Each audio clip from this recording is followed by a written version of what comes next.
Hello, when you follow the international media, basically Western media, when you go through the report of some analysts, you will feel that Burkina Faso is under a chaos. When there is a security incident, you feel that the whole country is under fire. How normal is Burkina Faso today? Welcome to this channel, Tenga Facts. My name is Dr. Yusuf Ouattara. I'm a policy expert based in Burkina Faso.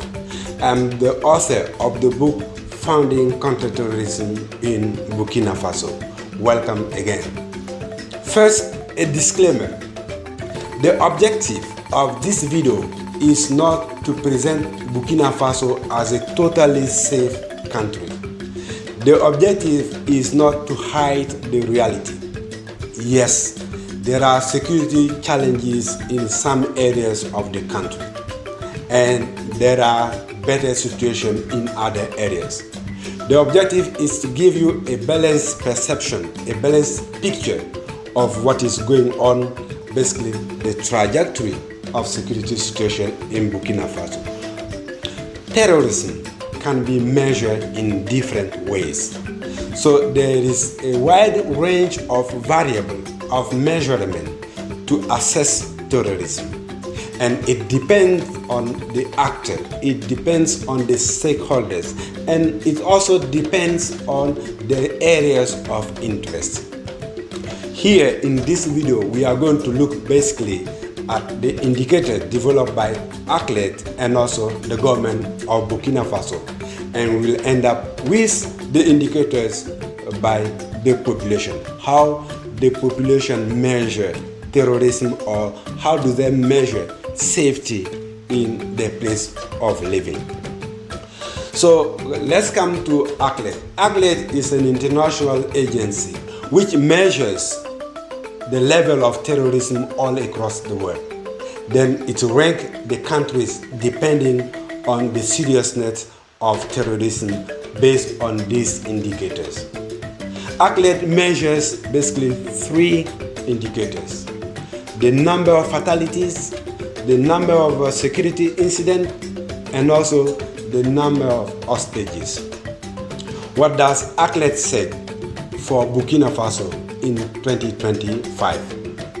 The recent report came out in March 2026, but it covers the year 2025. What does ACLED say?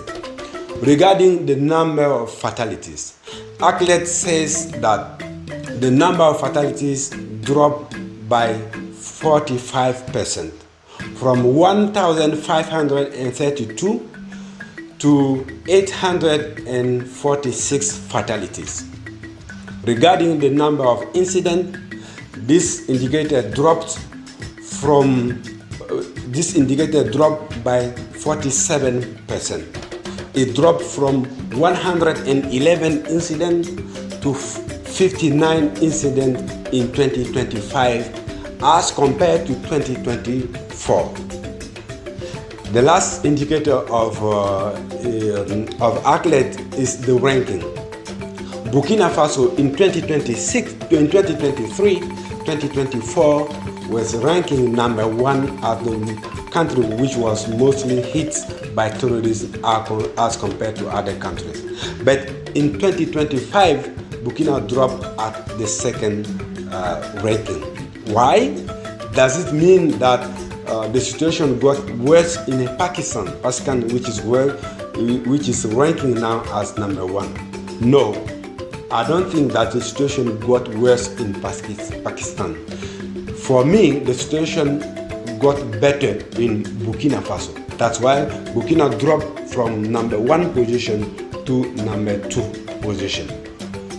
So based on those indicators from ACLED, we can say that from 2024 to 2025, the situation improved in Burkina based on these indicators, as I said. Now let's look at the government indicators. Of course, the government measures the number of fatalities, the number of civilian fatalities, but also the number of military fatalities. but the government is not releasing those statistics.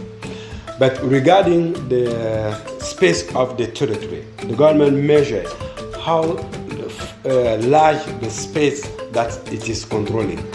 According to many sources, in 2022, the government of Burkina Faso were controlling something ranging from 40% to 60% of the country. It means that terrorists also were controlling between 40% to 60% of the territory, depending on the source. But now the government says that it is controlling 71%. This statistic was released in March 2026. In addition to the number of the space of the territory control, there's the number of internal displaced persons. Burkina Faso has achieved a tremendous result in this regard. For example, the number of internal displaced persons reached around 2 million in September 2022. The number of schools closed were about 6,000 at the same period. And the number of fatalities was also high, and as I said, many other indicators were very bad. So the government stated at the end of 2024 that about 1 million internal displaced persons went back to their localities thanks to security forces and the volunteers who worked to secure those villages. I think by the end of 2025, this number was around 1,300,000 or 1,400,000 persons who have now gone back to their villages. The government also measures the number of services that are now open. There are about 70 municipalities which were closed, but now operating, they are offering services. There were some judicial services which were also closed, but now open in 4 localities. I mean, this is Dori, Tougan, Nuna, and also Bogande in the east of the country. And there are the number of schools open, the number of health services open also, and many other indicators. But let's talk about the number of schools reopened. The government stated for the school year 2024-2025 that 2,500 schools have reopened.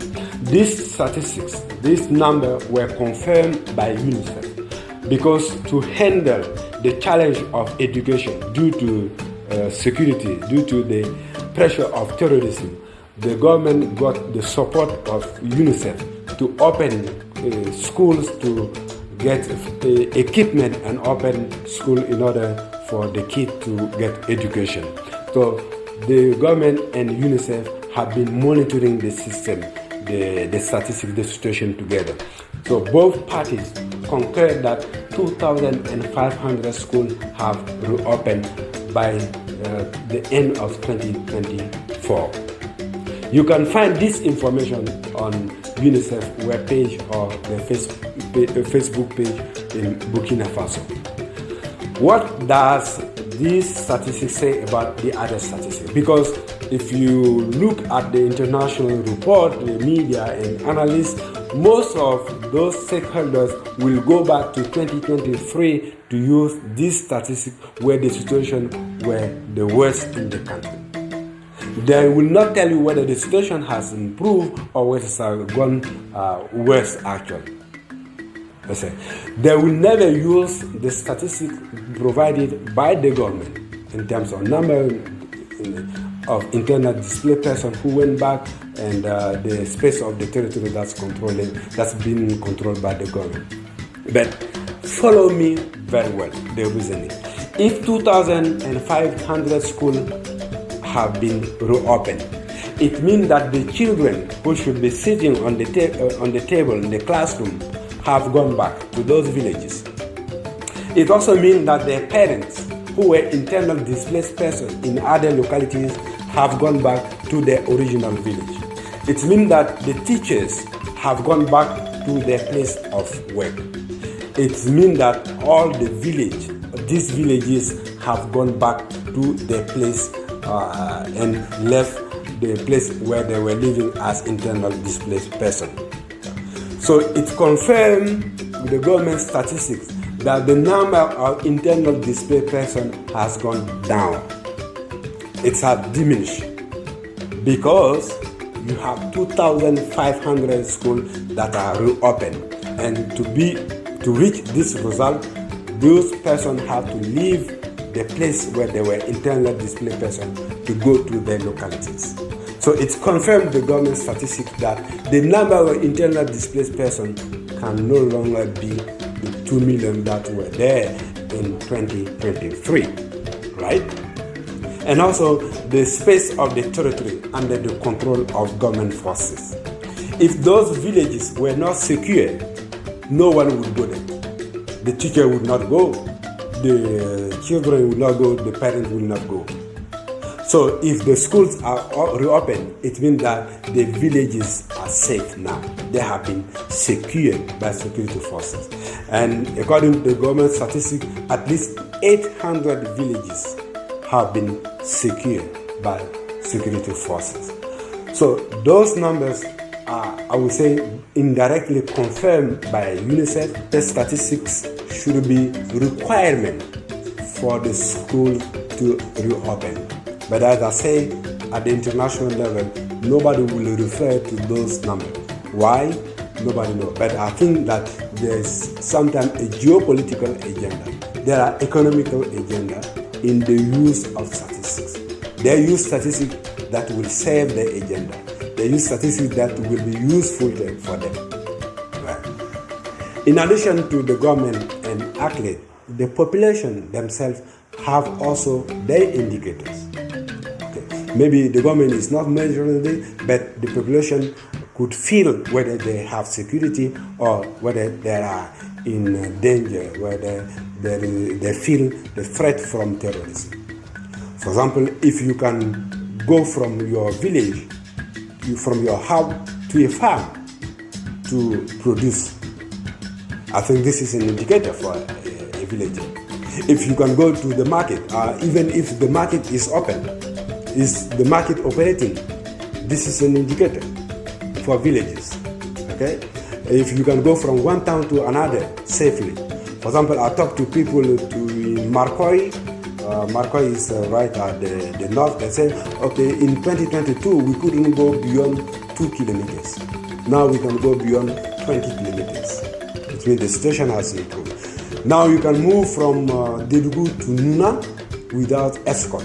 You can move from Toma to Tuga without escort. You can move from Waibia to Titao without escort. This was not possible until 2023. Nuna without escort. You can move from Toma to Tuga without escort. You can move from Waibia to Titao without escort. This was not possible until 2023. These are realities.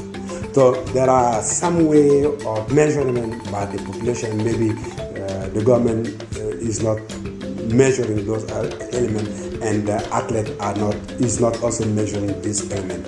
So those are indicators specific to a country.